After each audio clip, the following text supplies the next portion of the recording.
Good evening and thank you for joining us at 6. I'm HAYLEY Harmon in tonight for Nancy Cox. Kevin Christopher has the night off. After a long deliberation, a jury came back last night with a verdict that left the family of murdered Lexington Marine Jonathan Price in tears. The jury found Quincinio Canada not guilty of murder, and for Dewan Mulazem, they could not reach a unanimous decision. However, they did find the men guilty of several robbery charges, and now the jury needs to decide on a punishment. Carolina Buchek joins us live from the Fayette County Courthouse with the big story at 6. Jonathan Price's family cried uncontrollably as the jury read their verdict. They found Quincinio Canada not guilty of murder. As for Dewan Mulazem, that is still up in the air because the jury was hung. But both of these men, they're not going to be getting out of jail anytime soon. They still face lots and lots of years in prison. And that is because the jury did find them guilty of robbing 3 people at the Quality Inn a few days before Jonathan Price's murder. And each one of those 3 charges comes with the possibility of 10 to 20 years in prison. That's already a long time. But then the jury also has the option to increase the punishment all the way up to life in prison if they decide the men are persistent felony offenders. So to explain some of their prior convictions, the defense put the defendant's family members on the witness stand today, and Canada's mother said her son never had a real male role model after his father was killed. Because my joy comes from looking at my son, who looks so much like him. And so his age progression has been us looking through the eyes of Quincinio to see what he would look like. So the defense is asking the jury not to give the men life in prison. They're asking for a second chance, but the prosecutors are saying this really wouldn't be a second chance for Quincinio Canada. He has had 8 prior convictions, so this would really be a 9th chance. For Dewan Mulazem, this would be a 6th. And the prosecutors are telling the jury to please keep that in mind. Covering the news live in Lexington from the LEX Mobile Newsroom. Back to you. All right, Carolina, thank you. The Leslie County man who police say tried to kidnap a juvenile at a Perry County gas station yesterday is now expected to be in court sometime next week. Hazard police said the child was walking into the Murphy USA gas station by Walmart when a man grabbed her arm and told her he was going to take her. The child started screaming for her grandmother, and the man ran to his car and left. But officers used the child's description to track Keith Rivas down in the Walmart parking lot. Rivas is charged with attempted kidnapping of a minor. Had a lot more rain earlier today, especially areas south of I-64, as we have gotten you now into the latter part of the afternoon. Thunderstorms, thunder showers are much fewer and farther between. The biggest storms are down toward Bowling Green. Don't worry about those. We have a couple of them local. And as you look toward Washington County, just south of the Bluegrass Parkway, a little lightning and thunder with that. That's going to be not far from Willisburg over toward Mackville. That's going to try and work its way now toward Boyle County with time. In fact, the movement of this has been to the southeast, so this is on a track taking it toward Danville. Hopefully stays north of the knobs there in Boyle County where they have seen so much rain. We do have a flood watch up for a couple of more hours south of I-64, mostly because we've seen so much rain over the last 3 days. Ground is really saturated in and around Boyle County, Lincoln County, Marion County, Casey County, that really much more rain is going to cause more problems. As we look to the future track, there really isn't much more rain. Some thunderstorms may try and clip far southern part of Kentucky, and then a couple of thunder showers may dot the landscape as we go through the evening, waiting for a cold front to finally sweep through and clear us out. We'll talk about what happens next in just a minute. All right, Bill, thank you. See you in just a few. Lightning could be to blame for a large barn fire that happened overnight in Taylor County. It happened along Saloma Road. LEX 18's Catherine Collins spoke to one neighbor who was worried the fire was going to spread to his home. Smoke still rising from the rubble here after a fire destroys this barn. A neighbor tells me it was the biggest fire he's ever seen.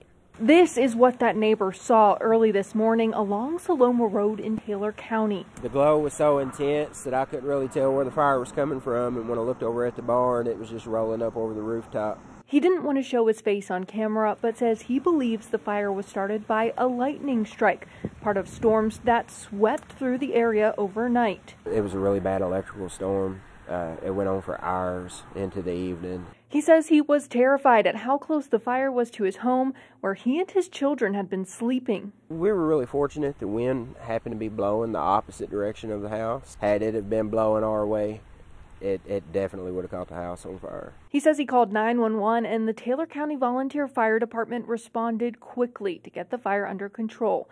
The owner of the barn says he lost hay and some personal items in the fire, but thankfully no one was injured. Covering the news in Taylor County, Catherine Collins, LEX 18 News. Now, this story could have been much different. That same neighbor tells us that up until just a couple of months ago, livestock was actually being housed in that barn.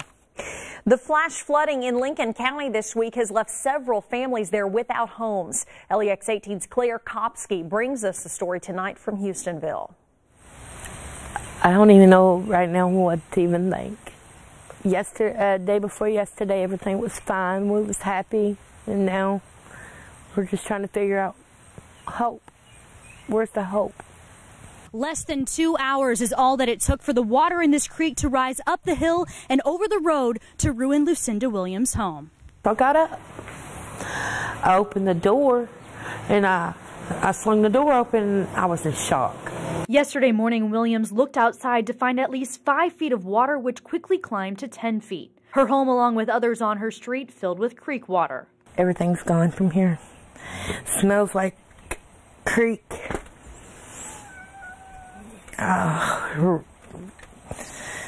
It's just, I don't know, I'm confused. I really don't even know what to say here. Amidst the chaos, her first thought when she woke up this morning: what am I going to do?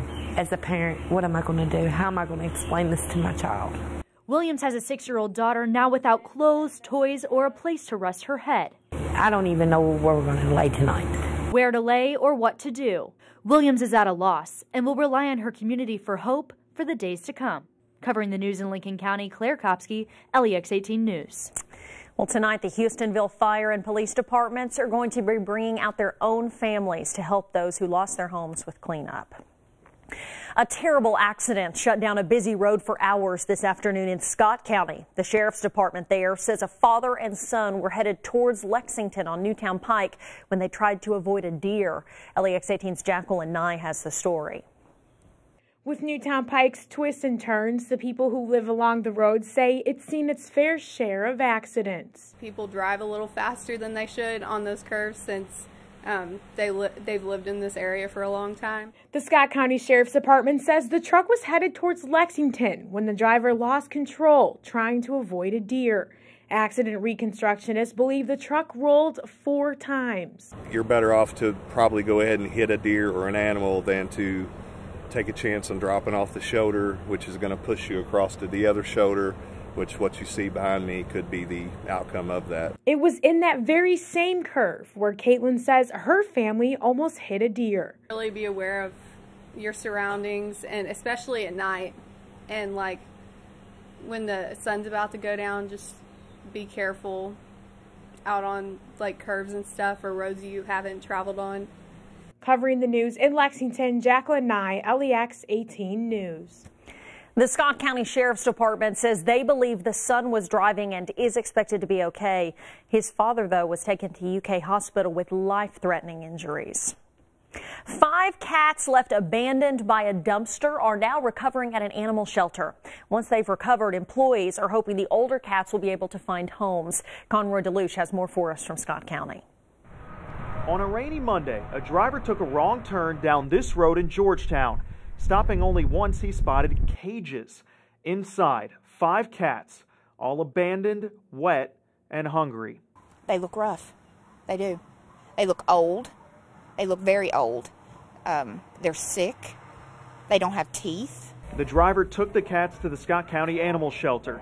Pictures were widely shared on Facebook. I was angry and sad and appalled. Amy Smith is angry the cats were abandoned. In the rain, in the storm, and knowing that they would die.